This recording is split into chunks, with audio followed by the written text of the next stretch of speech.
Bonjour à tous, je suis Florent Babillot, votre coach en matière de schizophrénie. Alors n'hésitez pas à me contacter via ma boîte mail avec le mail qui va s'afficher juste en dessous dans le lien sur la vidéo. Donc vous pouvez me contacter par mail, n'hésitez pas. Pourquoi je suis coach en matière de schizophrénie? Tout simplement parce que je suis passé de soigné à aide-soignant dans l'unité dans laquelle j'avais été interné. Je fais également des conférences dans l'une au ministère de la Santé pour démocratiser cette notion de schizophrénie, à rendre moins tabou et surtout pour donner des clés pour s'en sortir. J'ai également écrit 2 livres, dont un qui s'appelle Obscure Clarté qui traite de cette maladie et l'autre qui s'appelle J'ai tendu la main qui est une belle histoire d'amour. Donc je vous invite à les lire si vous voulez. Aujourd'hui on va parler de la confiance en soi en matière de schizophrénie. Pourquoi je fais une vidéo sur la confiance en soi en matière de schizophrénie? Eh bien, tout simplement parce que la confiance en soi risque d'être en berne lorsque le diagnostic de schizophrénie arrive. Souvent, c'est la double peine. J'ai fait une vidéo là-dessus qui traite justement de la dépression et de la schizophrénie. On peut faire une dépression lorsque le diagnostic de schizophrénie tombe. Pourquoi? Parce que la schizophrénie est tout simplement une des maladies les plus stigmatisées au monde. Donc, c'est très difficile à porter et beaucoup de gens font une dépression suite à l'annonce du diagnostic de schizophrénie. Alors, je vais vous donner des clés pour vous en sortir, pour augmenter votre confiance en vous, car la confiance en soi, elle est comme un muscle. Elle peut se développer, mais elle peut aussi se rétracter. C'est une question d'entraînement finalement. Dans un premier temps, ce que vous pouvez faire pour reprendre confiance en vous, c'est tout simplement vous remémorer tous les moments où vous avez eu de la confiance en vous, où vous avez eu du courage, où vous avez vaincu vos peurs. Vous êtes forcément des personnes très courageuses parce qu'il en faut pour surmonter cette maladie. Donc vous avez forcément eu dans votre passé des moments où vous avez surmonté votre peur, où vous avez surmonté vos inquiétudes, vos craintes et où vous avez eu confiance en vous. Remémorez-vous toutes ces victoires que vous avez eues pour vous donner confiance en vous dans le moment présent. Car si vous avez réussi à surmonter ces obstacles par le passé, vous pourrez le faire dans le moment présent, mais aussi dans le futur, d'accord? Donc c'est très important aussi d'agir comme une personne qui a confiance en soi. Si vous vous dites « j'ai confiance en moi », si vous répétez cette phrase-là, en neurosciences cela s'explique, vous allez vous comporter et avoir des actions d'une personne qui a confiance en elle. Donc c'est très important de se dire que vous avez confiance en vous remémorant toutes les victoires passées. Dans un deuxième temps, il est très important de faire des exercices de répétition et même de visualisation. C'est-à-dire, je m'explique, c'est comme un sportif. Un sportif, lorsqu'il veut atteindre un certain niveau, il va être obligé de répéter les efforts. Par exemple, quelqu'un qui court le 100 mètres, il va répéter les 100 mètres, il va faire des exercices de musculation ciblés pour le 100 mètres et le jour de la compétition, il sera en confiance parce qu'il aura répété ces exercices et il saura quel temps il est capable de faire. A contrario, quelqu'un qui n'aura pas répété ces exercices ne sera pas confiant. Pourquoi? Parce qu'il saura qu'il n'a pas répété et donc qu'il risque de faire un temps très médiocre, d'accord? Donc c'est vraiment répéter, c'est comme un pianiste finalement qui répète ses gammes pour avoir confiance en lui le jour du concert.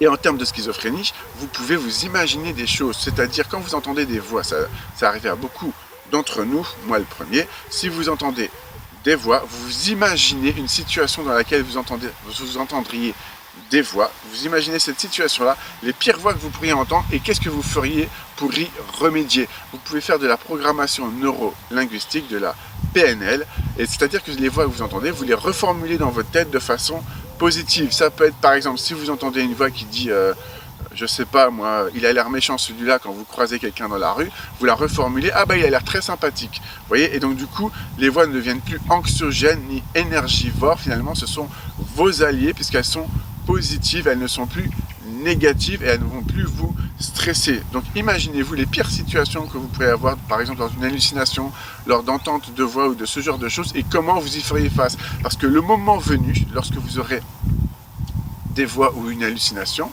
vous serez beaucoup mieux armé pour y faire face. Pourquoi? Parce que le cerveau ne fait pas de distinction entre le réel et l'imaginaire.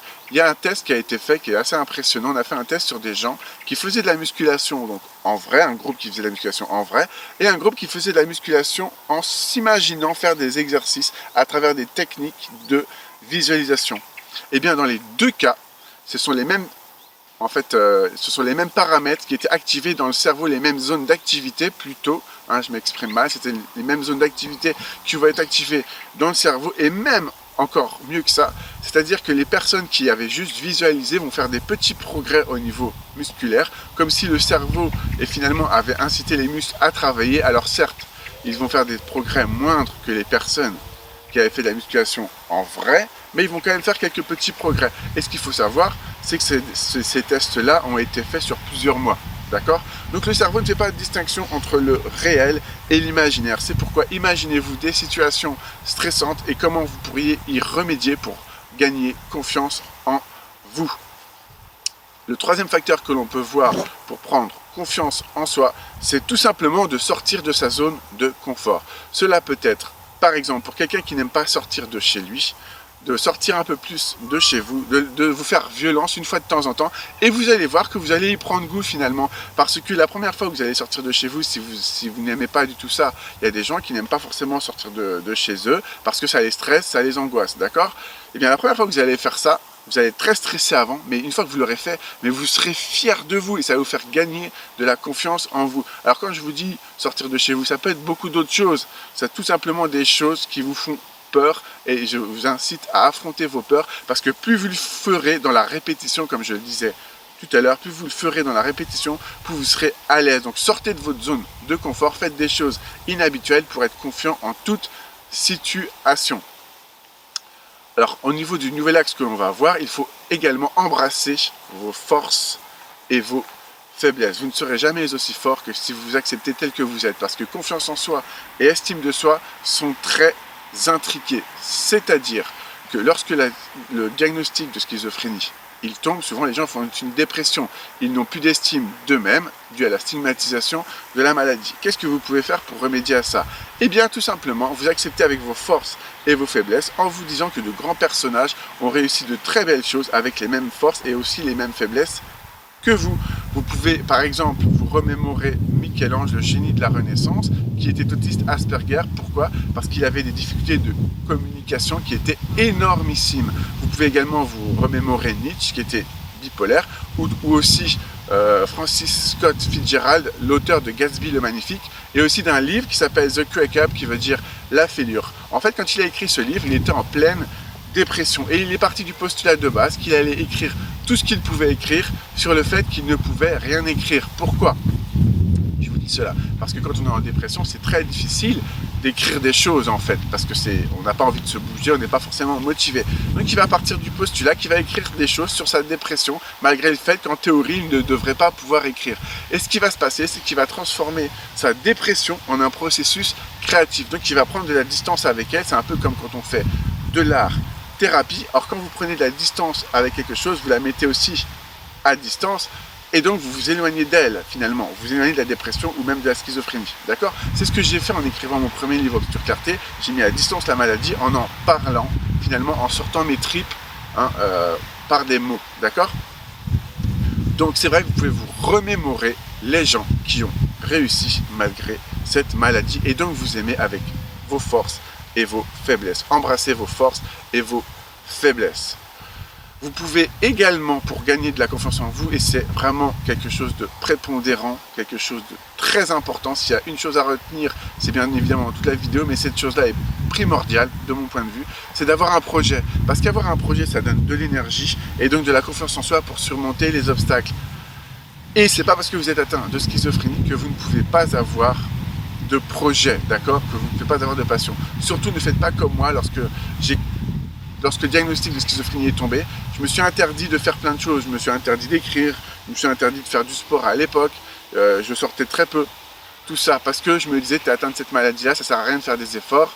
Finalement, c'est figé. Et ben non, la vie n'est pas figée, la vie c'est souvent des interactions, et vous êtes maître quelque part aussi de votre vie, d'accord? Donc ce qui est très important, c'est d'avoir des projets. J'ai envie de vous dire, peu importe le projet que vous avez, mais il faut que ce soit un projet qui vous tienne à cœur, un projet que vous avez au plus profond de vous, dans vos tripes, que vous voulez mettre en lumière. Moi, c'était d'écrire un livre, ça peut être de faire de la musique, ça peut être de faire du sport, ça peut être plein de choses, de créer une association, d'être dans l'humanitaire, etc. Mais lancez-vous dans un projet, engouffrez-vous dans un projet, ça va vous donner de l'énergie et de la confiance pour surmonter les obstacles, car il y aura toujours des obstacles. Mais si vous avez un projet qui vous tient à cœur, vous les surmonterez de façon beaucoup plus facile, et donc du coup vous gagnerez confiance en vous. Et la dernière clé pour gagner de la confiance en soi, c'est également la physiologie, c'est-à-dire avoir une posture bien droite, comme celle que j'ai par exemple maintenant devant vous, de prendre une grande respiration. Par exemple, si vous êtes stressé, vous pouvez prendre des grandes respirations, puis faire des grandes inspirations. La respiration joue beaucoup parce que la respiration oxygène le cerveau et également tout le corps, d'accord? Donc retenez bien tout ce que je vous ai dit. On va faire un petit récapitulatif. Dans un premier temps, nous avons vu qu'il fallait tout simplement se remémorer toutes les victoires passées que vous avez eues.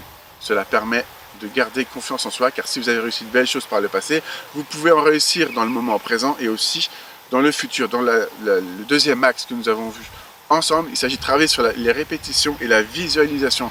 Visualiser des scènes où vous entendez par exemple des voix. Imaginez-vous comment vous pourriez réagir face aux voix que vous entendez. Faites de la programmation neurolinguistique, reformulez ces voix et vous allez voir que le moment venu, vous serez armé pour les affronter. Nous avons également vu un axe sur sortir de sa zone de confort. C'est très important de sortir de sa zone de confort, comme ça vous allez être confiant en n'importe quelle circonstance. Nous avons également vu un axe sur embrasser ses forces et ses faiblesses, notamment grâce à l'exemple de personnes qui ont réussi de belles choses malgré des maladies psychiques. Nous avons également vu qu'avoir un projet donne de l'énergie, cela donne des ailes et donc cela donne de la confiance en soi. Enfin, le dernier point que nous avons vu, c'est la physiologie. Tenez-vous droit, regardez droit devant vous, dès que vous pouvez, quand vous marchez dans la rue, tout ça, essayez de vous tenir droit, parce que la physiologie, la posture que vous allez avoir, va influer sur votre confiance en vous. Également la respiration, prenez de grandes respirations profondes quand vous êtes stressé, à la fois dans l'inspiration et aussi dans l'expiration. Donc voilà pour cette vidéo, j'espère qu'elle vous a plu. N'hésitez pas à me contacter via le mail qui va encore s'afficher juste en bas de la vidéo. N'hésitez pas à me contacter pour du coaching personnalisé et je vous dis à très bientôt pour de nouvelles aventures.